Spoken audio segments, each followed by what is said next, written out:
Welcome everyone to this week's interview. Today I am chatting with Michel Disdier. He is a Frenchman who has raced a little bit in NASCAR as well as, I guess, a little bit all over the world. Michel, how are you doing? I'm fine. How are you, Brandon? I'm doing great.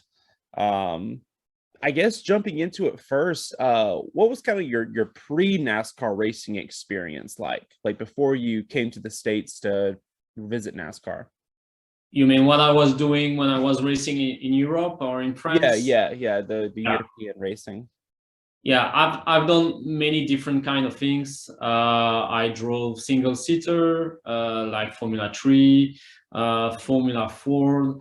I did the Winfield school. It's a racing school. If you win the school, you get a wheels for a year. But I failed on the final, so I was in the fifth best of the year. And then after that, I decided to find my way, to find sponsors, and to start to be a real race car driver. So I decided I start first of all, I start to drive on Formula Ford. Formula Ford, you don't have downforce. It's really a single seater, very there's not that much things, but it's really good to start to drive and to understand how to drive on the track, especially road course, because we are doing mostly road course in Europe. Mhm. And then I had some success in Formula 4. Then I've been in Formula 3. Then I did a test in Formula 3000, which is GP2 now, today. It's the last step before Formula 1. And then I couldn't find really the good sponsors, because it was so expensive to get to that point. And I'm not from a rich family, so I have to change my mind to get to Formula 1. So I've been to GT cars. I did, yeah, very different kind of things. When I found a sponsor, he said, okay, I want you to do this championship.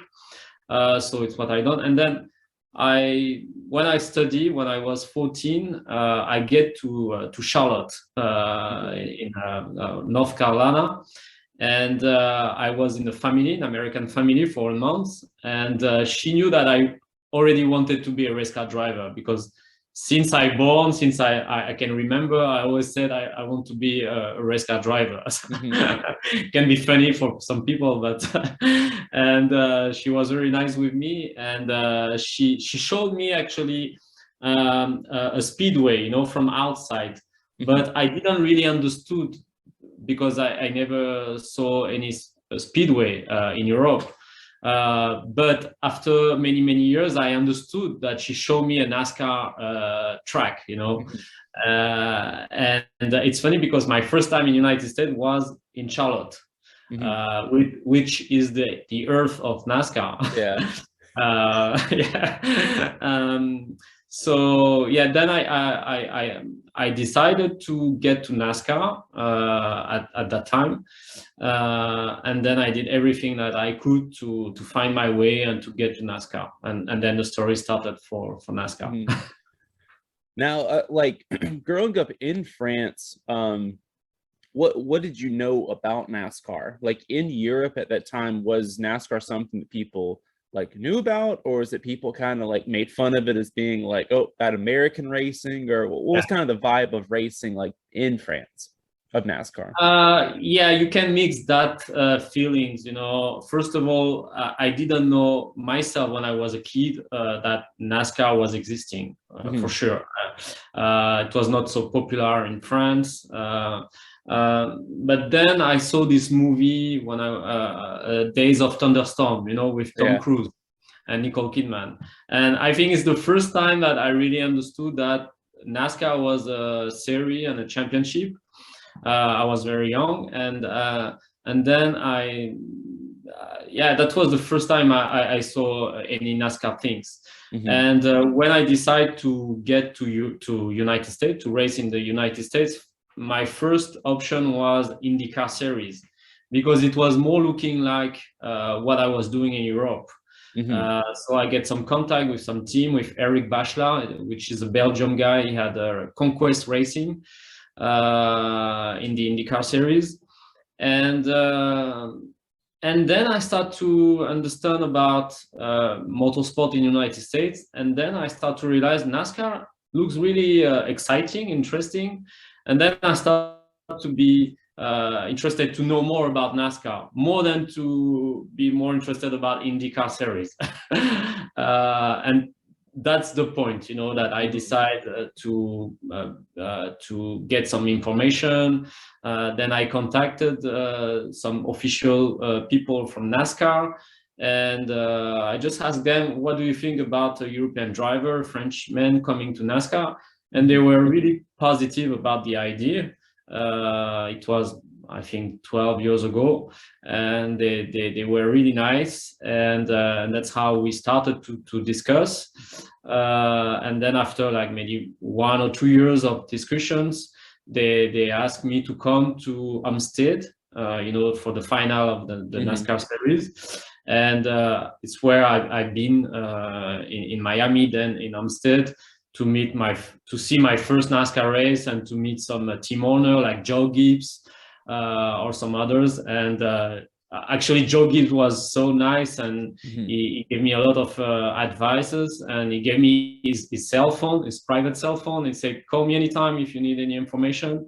And I really found what I was looking in motorsport, since I want to be a race car driver, because it's really, you are connected with all the teams, with all the drivers, with the fans, and we feel a real passion, with this sport, and it's really what I was searching. Not like the drivers are on the side, the fans are on the side, the sponsor on the side. It's like all together. And I was racing motocross before, and the ambience was more like that. We were all together, and then I really decided, okay, it's really what I want to do, and then I start to work on the idea. Now, like adjusting to, like, I know the cars are going to be completely different, when you race a truck versus like a Formula 3. Sure. But as far as what do you say? Totally different. Yeah.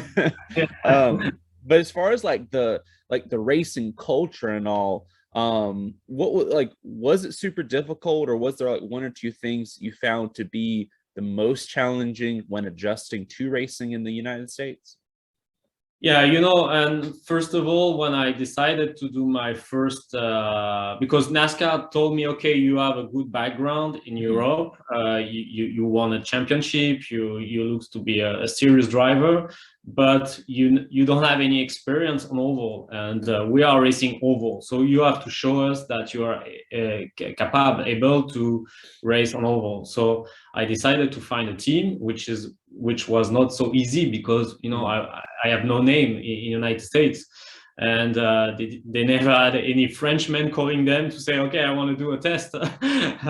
So with some other contacts, I could meet Mario Gosling, the Canadian, Mario Gosling, and then we start to be okay for a test, and he brought me to Michigan, which is not, with my background today, I will never bring any driver for the first test on oval in Michigan, because it's a speedway, it's a very fast track, very complicated track. But anyway, I've been there with the Armchair car, and I did the test, and it was a success. So it could be a mess. I could crash because this track was really complicated for me to understand, especially when I get the first time inside the car. The position inside the car is really tight. You have the steering wheel very close to your body, to your chest, which is, we don't have this position in Europe in a race car. And then you have the head on the left, it's like you're like this, and you don't feel comfortable at all. So they told me, okay, if you want, we can change the position better for you. I said, no, it's worked for you like this, I have to adapt my driving. Mm-hmm. So don't change anything. If it's set up like this, it's me who has to adapt. So it's how we did the test, and the first lap was looking easy for me, because on speedway, in the beginning it looks easy because you just turn left, you get some speed, and then they show me that my times was not good. And I have to push again, and each times I came on the track, I understood, okay, now I understand it's really complicated, because you think you have a good speed, but you don't have a good speed. So you have to find your limit and the limit of the car, and then you understand you don't know where's the limit, because you have so much speed, and you turn left, and you get closer to the wall, and you don't know when when it will be the limit. And then at the end of the day, fortunately, I could find a good speed, and Mario Gosling was really happy with that. And then he said, "Okay, I think you're able to be one of them." So yeah, that was my first test, and fortunately, it works well. Now, I guess as a race fan, what I'm imagining is like when you first come to the United States, like is really the only like idea of a NASCAR Frenchman is people thinking about the character Jean Girard, like from Talladega Nights. Like, are you facing a lot of those jokes, or is that something that you're not really facing a ton of, or? Yeah, sure. And we joke with that too. I did, when I was in the ARCA series, I did a t-shirt, and I wrote, "My name is not Jean Girard," Okay. And everybody was laughing with that. But it's a funny story, because the first time I've been to a NASCAR race, it was I think 2003, and I was in the pit, and I met this singer, very famous. She shaved her hair. Do you remember this singer? Britney Spears. Yeah, exactly, Britney Spears, and she was just next to me. I was like shocked to see Britney Spears because she was already a big star at that time. And then I heard that the producer was interested to build a movie in NASCAR with Britney Spears and Leonardo DiCaprio. Oh, wow. That would be the two stars.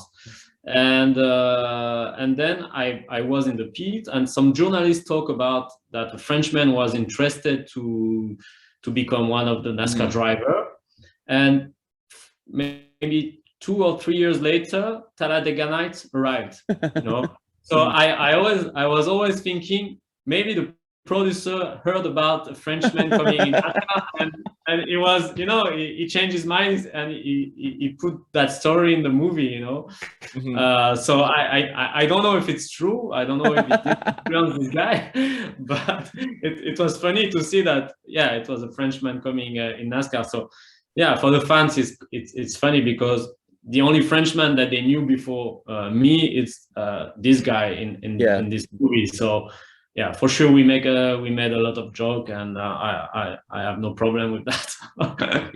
yeah. When I saw the shirt, that's one thing that came to mind. I was like, that's really cool, because I'm like, it's super easy to, like, when you're shifting, because I'm like, if you were an American going over a race in Europe and people were making jokes about, you being a redneck or this or that, I'm like, I could see it. I could see someone getting super offended. Whereas I'm like, well, if you roll with it, you're, like, you can roll with it. They were also joking about the American driver played by Will Ferrell. Yeah. So, they were both comics, and I don't take for myself or for all the Frenchmen, or it's a joke, and it's actually funny. So no matter. But the things I remember is that he was winning the race, so I hope I will win the race too. That was actually more positive for me, that he could win the race, that if he will be a zero racer, Pre-COVID, you're able to make some NASCAR starts. Do you have any plans to return to NASCAR? Is that something you'd want to do one day? Totally, totally. It's really our goal. We've done so much work to be in NASCAR. It was a long story, long adventure. For all the racers, it's complicated to find sponsor. Imagine for a European driver, because NASCAR is not so popular in Europe like it is in United States. But since 10 years and since I'm involved in NASCAR, and maybe Montoya came to NASCAR and bring a lot of fans from Formula One, we see that NASCAR is growing up in Europe, and especially in France. We see a lot of fans from France interested in NASCAR. So yeah, the start of the adventure was in far away now, but we had to do step by step. First of all, short track, speedway, super speedway, to get the approval for Daytona and for NASCAR, and it is what I have today. I have the approval to race in each types of NASCAR series. And this is a very, very important plus, compare other European driver, or that they don't have this specificity. So yeah, we had the COVID. I've done my last race in Las Vegas in 2018 with Young Motorsport, and it was a good race. We were not so lucky with some penalty because of the speed on the pit, because Hill and myself, we had a problem with the tachometer.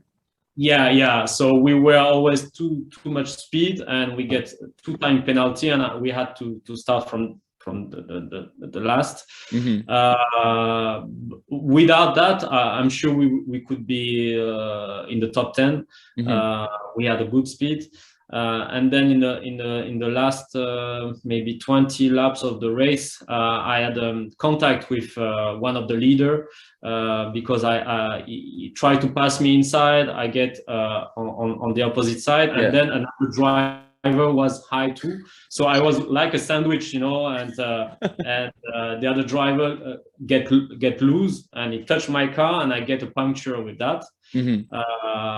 So yeah, it was really something that I will never imagine, and I never had any problem with any other driver. It was just a combination of the other driver was high and the other was low. I was in the middle, and he lost his car, because Las Vegas, it's a very hard track for that.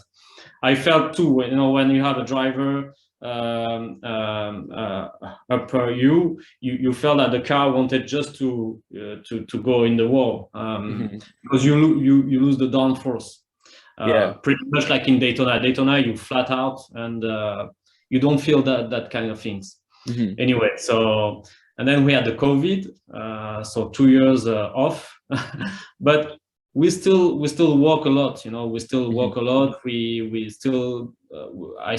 I did a lot of communication, and last summer I brought the NASCAR I was racing in Las Vegas, which is designed by one of the most famous French artists. Oh wow. Richard Olansky, with the Kong. I don't know if you remember the face of the Kong. King Kong, on the car. And he's a very, very, very famous French artist, so he sponsored the car.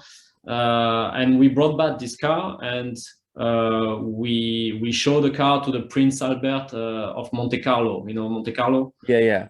Wow. So we pushed that to get some good publicity, good communication, and now we are on a process to sign with bigger sponsors, and so we want definitely to be back in NASCAR, and not only for 1 or 2 races, but for the full season. Oh, that's awesome. I know as a NASCAR fan, to me, that was one of the coolest things, is when you had that explosion in like the 2000s, where, like you said, you had the like the Dario Franchittis, you had the Juan Pablos, you had Danica coming in. I was like, to me, it makes the sport better when you have this, like the word diversity gets thrown around. To me, it means a lot. Even to me, like, having Northerners or American Westerners, to me, that's still cool when you have a ton of different personalities in the sport. Yeah, and I could feel that since I'm involved in NASCAR and in the ARCA series. I really, some people in Europe, they say, oh, they won't like you because you're a Frenchman, you're not American, or blah, blah. But I can remember my first race in the ARCA series I did in Salem in the Indiana. And, the track is really complicated. It's very hard. And I was really not known. And I didn't have any postcard, anything, to sign for the fans. And one of the officials of the ARCA series said, you have to go to the autograph session. I said, but, they don't care. I'm not known. It's my first race. And Scott Speed was doing his first ARCA race too, Speed. So he came with Red Bull with a big budget, and it was funny to see him first race and me too.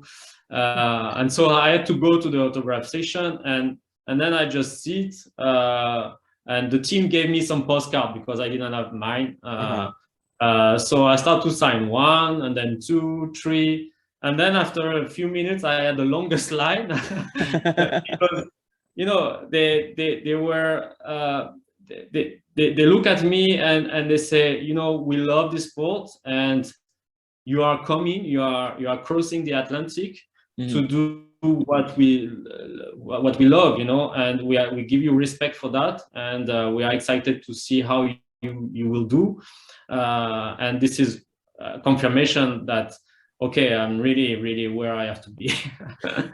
and the guy from the ARCA series told me, your press release was asked 1,000 times more than Scott Speed press release.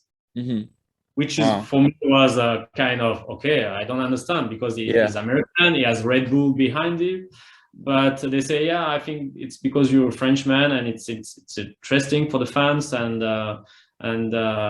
yes, it was.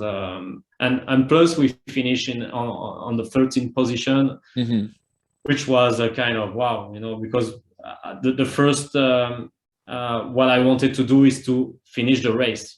First of all. I didn't think about making any result. Finish the race, don't break the car, and that would be great. But then we could finish 13, and which was like wow. And the team was crying, I was crying. And there's some video about that, so I'm not lying. But yeah, and I found a real family. I found a real family with Bauscher. I don't know the team with Todd Bauscher. We had a very, very good relation with the family, with his mother. They had a very good history in the ARCA series with Mario Andretti, with A.G. Foyt. That was, for me, exceptional that they accepted to offer me this opportunity. So, and they become really like a family. Yeah, because to me, what's crazy too is I see drivers with their whole life, starting off at 3 or 4 years old, they race on ovals, then they move. So everything they're in, as soon as they get in a stock car, they can. Then I look at people like yourself where I'm like, there isn't that. So you look at those people who they struggle when they get into ARCA or trucks. And I'm like, that's got to be 10 times the challenge when you don't even grow up racing on an oval, Yeah, it's what the people in Europe were thinking, because they say you have no experience on oval, and when you will arrive on the ARCA series, you will be in front of guys which a huge amount of experience on oval, and especially you can have a look on 2008 and 2009, the guys who were racing with me. They are all top guys on the Sprint Cup series, not Sprint anymore, but in the Cup series. So the level of the driver was really, really high this year, and it's what Todd Bauscher told me. Says, Michel, we are in a year we never saw that much level in the ARCA series and that much budget. It was incredible. So to make some good result with a very limited budget, because we have a very, very small budget and not the best material, because to be in the best car it costs a lot. But for me that was the most important, to be in the car, to understand the track. I knew we didn't have the best material, but that was not the problem. I had to finish all my races. It's what I did. I never crashed. I could finish all the races, so I gained a lot of experience, because when you drive like 1 hour and a half or 2 hours, you gain a lot of experience, and it was really my goal. So it's what we did with Boscher, and I can just be thankful with them for that, because it teach me a lot. Todd teach me a lot, and all the team were really behind me. They supported me like really in an incredible way, and then I get ready to get to the another step. It's awesome. So I guess wrapping this up. Sorry about my English. I need a warm up. You understand me well? It's okay. Oh, I was about to say, growing up in the South, I was like, there's tons of just like Southern race car drivers. It takes them a little bit to warm up, and I'll be sitting there. So yeah, I was, for being in the South, it's given me plenty of opportunity to be like, all right, pick up on someone's. but about what you said about the experience, maybe the advantage that I have with other single-seater driver, like Formula 3, Formula 3000, GP2, is that I drove many different types of cars. I drove GT cars, Sprint Cup cars, single-seater. I drove on ice also, because I was a teacher, a school teacher for ice driving. Mm-hmm. So and then I was racing in motocross for 10 years, on a bike. So all these experiences maybe gave me some capacity to adapt my driving to any kind of things. If you drive just single seater or GT, you are, it's difficult to change your mind and to get to another car. But like I like to say when I'm talking with people in Europe, for me, NASCAR is the most difficult thing that I ever done in my life. Mm-hmm. It's really complicated because the car are very heavy. You have a lot of power and always drivers around you. Yeah. You're never free alone, especially on short tracks. And I can say with my experience that it's really, really hard, a good NASCAR driver. Mm-hmm. Which people in Europe thought, okay, NASCAR driver, they are not so good, and Formula 1 driver, they are the best. But you see Montoya, he has been in NASCAR for 10 years. He never won any oval track. Mm-hmm. So that shows how NASCAR is tough, is difficult. And now in Europe, people change their mentality. They don't say, okay, NASCAR driver, just go fast, turn left and crash. It's they are a good driver. Yeah. And I say they are very, very good drivers. Yeah, that's me and my boss at work. We always joke back and forth because he's like, he loves Formula 1 and hates NASCAR. Yeah. And so we joke back and forth where he's like, oh, they're just going in a circle. And I was like, well, there's a lot more to that than just turning. Yeah. I can agree. I guess wrapping it up, out of all the NASCAR paint schemes that have hit a racetrack, as a race fan, do you have a favorite NASCAR paint scheme? Yeah, I think the Richard Petty design for me, it's one of the most nicest because it's mythic. It's like you see once and you recognize forever. I liked also Jeff Gordon design, the 24. Mm-hmm.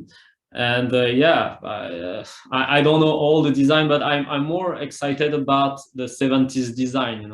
That's how we try to find to mix my design of the car with the 70s years. I like when it's like simple but clear. My first NASCAR race was in Daytona, and we have like blue, white, red. And it's a design that you used to also in United States in some cars. And I like to find my way with old designs, very clear design, not too much things on the car. Yeah, depends after if you have a sponsor, a title sponsor, maybe they will say, okay, I want that like this. Yeah. We will always try to find a design from the 70s, you know. So yeah, Richard Petty, Jeff Gordon, for sure, Kai Bush design. It's like something you see and it's nice because for the kids, you know. Yeah. With MMNs, it's a very nice design. I like also the one from Danica Patrick, the green car. Yeah. Yeah. You know, when it's simple that you see a car and then you recognize already. Yeah. Yeah. I can see that. Well, Michel, I've really enjoyed having you on today. For the people listening who want to learn more about you, where can they find you at online? They can find me on Facebook. They just write my name, Michel Disdier. We have a fan page and the normal account. Also on Instagram. I'm also on TikTok, on Snapchat. I think, you know, just write my name on Google and you will find many links. But where I'm doing the most communication is Facebook and Instagram. Yeah. It's where we are doing a lot of communication. Yeah. I got you. Well, yeah, I appreciate having you on. Like I said, as a fan, it's been really cool to see you because, you know, I see you engaging a ton with the fans. I see you posting stuff all the time, and it's really cool because there's a lot of drivers that they can get kind of an idea of, like, you know, it's almost the more they get into NASCAR, the more they get into whatever. There's that detachment, and you know, that's something I thought was really cool, is that I'm like, you feel like you're a part of the journey as a fan. Yeah, you know, I get so much attention from the US fans, friendship signs, that, you know, when I'm racing there, it's really important for me to give them back, you know, what they give you, and I'm always shocked that they are interested to meet me, you know, to know more about me. It's a privilege, it's an honor. So I have to give all the energy, and it's a pleasure for me to give them my energy, my passion, that we share our passion for the same sports that we have. Yeah, I could never imagine that I will have so much nice people around me, and especially in the United States. And since I'm not racing, I get more messages from people from United States, and they ask me when I'm coming back, and they are waiting for me. And this is a good, very, very good energy for me, for my team to continue to work out, because we just want to be back. We know we have something to do. Plus, we have good offer from a very, very top team. So we will have a very good car. And I really want to be back on the track, and to be able to, to continue to race, and to maybe win a race, which is a goal. When you won a race or a championship in Europe, for sure you want to continue that. Yeah. You don't want to be the second or the third. But yeah, I had to understood you need steps, you need to learn. It's like I start from zero when I came to United States, and I accept that, you know, I accept to forget what you did in Europe. You're a rookie, you have to learn. Don't be pretentious. There's nothing to be pretentious. You just need to learn to grow in the sport, and it's what we did. But now we want much more, and for that we need a serious deal, and to be in the same team, the same car, with the same spotter, which is always different, because I changed many times. I had many times different spotters, so, you know, it's really hard for me to change the language to but yeah, we accepted that, but now we want to be there all the time. Gotcha. Well, thank you so much for joining us, Michel. Thank you, Brandon. It was a real pleasure to be with you, and I say hello to all the American people, and I hope to be there, to be back real soon again, and we will all enjoy the race all together.